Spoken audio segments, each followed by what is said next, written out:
Hey guys, welcome back to All Things Knives. It's your host Fletcher, and today we are going to talk about 52-100 steel. So, the examples that I've used in 52-100 steel are this Quaken and this Spade, both from BGM Knives. I have sharpened this one a couple times. I believe this is only the second edge on this one, but through using both of them, I'm just going to offer some thoughts on 52-100. So this is not a full steel review. This is kind of just some thoughts after some use and some food prep and stropping and carrying for a while, okay? Let's start off with this. So I have used both of these knives actually decent amount for food prep. I carried this one most days at work just because it's nice and slim. Now you can probably see the patina on them. I will say that 52-100 takes a really nice patina, if you guys see that. And I think if you pair it with something like coffee, you can turn it from gray to effervescent. I will say that 52-100 does take a good edge on either one of these. I will say careful with how much you strop, because it can kind of lose its teeth a little bit. So I still feel the teeth on here. They just feel a lot smaller. It's not like the bite you get from something from, say, the S30V, and which is kind of more of a, I'd almost call it taller, or some more aggressive bite that grips a little longer. Both of these knives were sharpened to 1000 grit and stropped to on white leather. On leather, green and white compound, with white being the fine.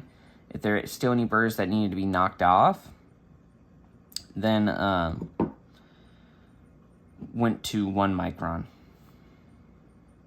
This one I've had for months. This one I've had for slightly over a month.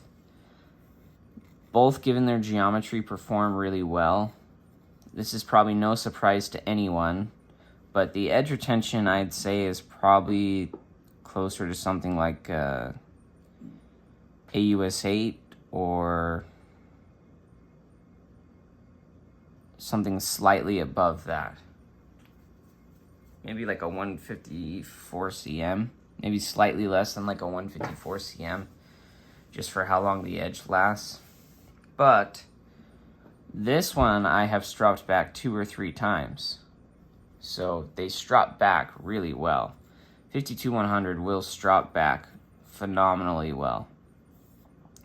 I will say too, you don't really have to baby it. Like this one the other day, cut an apple at work, and then instead of being rinsed, it was just wiped, and steel's fine. I mean, it kind of just has the same level of patina, maybe some slight darkening here, but it's not rusting out. I will say that because both of these get very sharp, this guy has a really nice hollow grind, but it's kind of thick on the very back. So one day, just to kind of test edge stability, I had a piece of IKEA dresser that was no longer attached to an IKEA dresser, and I just took this and I just started whacking it to see edge stability, because this is at 60 to 61 Rockwell. I believe that's the Rockwell John runs on these, and no edge deformation whatsoever. I just made sure to hit it rather hard on the wood. So it can take some slight abuse. I mean, if you're going through wood, I mean, wood's a lot softer than steel, so it's really just a test that does it have basic edge stability, and it does.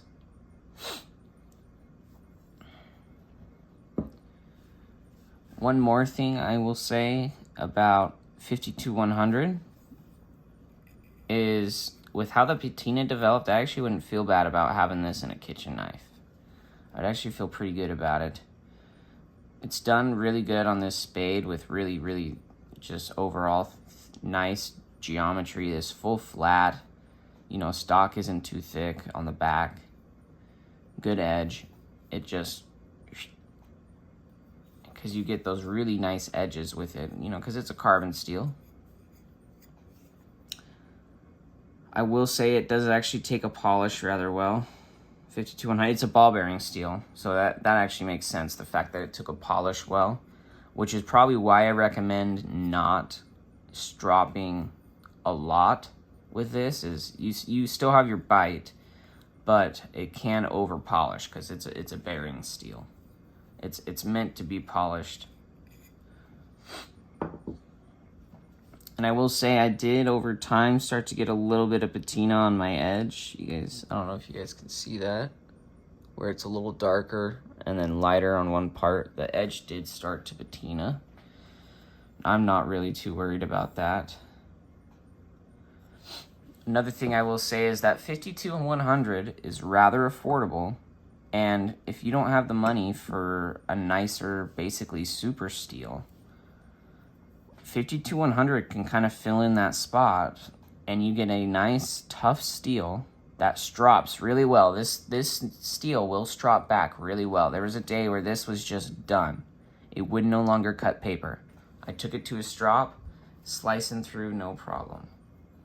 And it wasn't that long on a strop. You're talking maybe 2 minutes.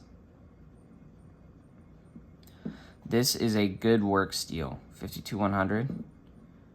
This is a steel that I don't mind taking with me, like if I was going to go into the wilderness or something like that, just because I guarantee you I could find a hard enough rock to sharpen it on, or I could strop it back and still have a good edge.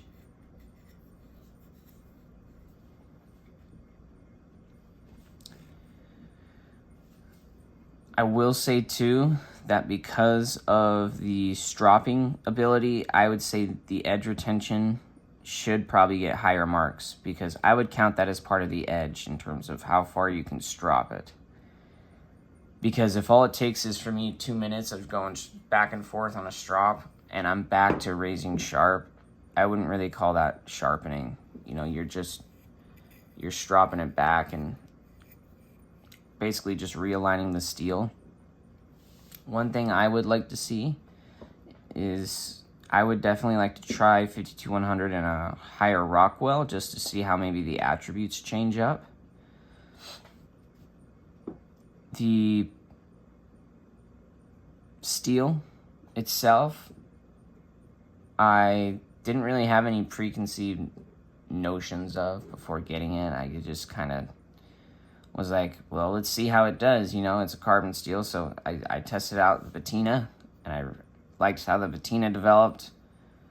And so kind of got my, you know, dipped my toes into the water on 52-100 with patina. I will say it does take longer to patina than I think 1095, just because of the slight chromium addition. You know, it's not a whole lot of chromium, but the slight chromium addition. And I will say that even when exposed for a really long time, it just tends to darken. I didn't really ever get any like rust. It's mainly this magnetite. So even in terms of, you know, corrosion resistance, for a carbon steel, it's all right. Like, it's not, you know, this is a scale, so don't think I'm talking about a stainless here. I mean, compared to other steels, it didn't patina as quickly. I will say with something like an acid wash on it, it did take some time before I even started to see some darkening behind the acid wash on this guy. Even longer than something like this that just had the belt satin on it.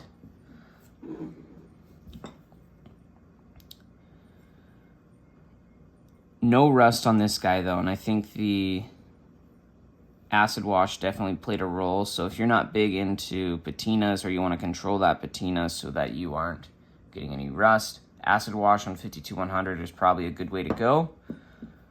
You can oil it. I don't really think it's necessary with the patina. I've cut plenty of acidic fruits, like we're talking lemons, you know, coffee, and there's no rust. So it patinas really well. But then again, I live in a dry area, no salt water. So if you live in an area with salt water, take that into account.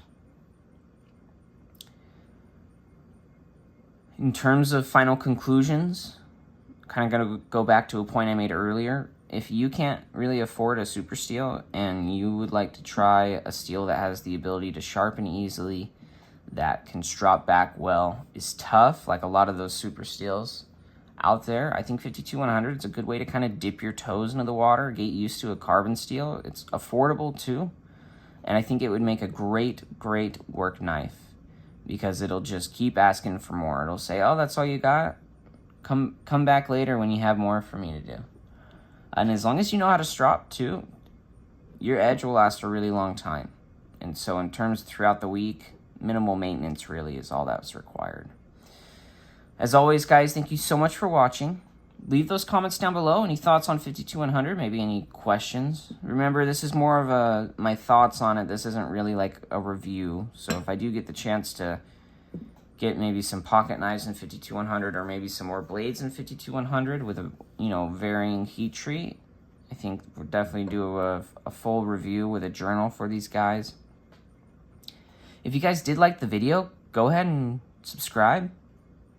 If you'd like to know when you can watch more of these videos, go ahead and hit that notification bell. That way you get a little notification next time I post.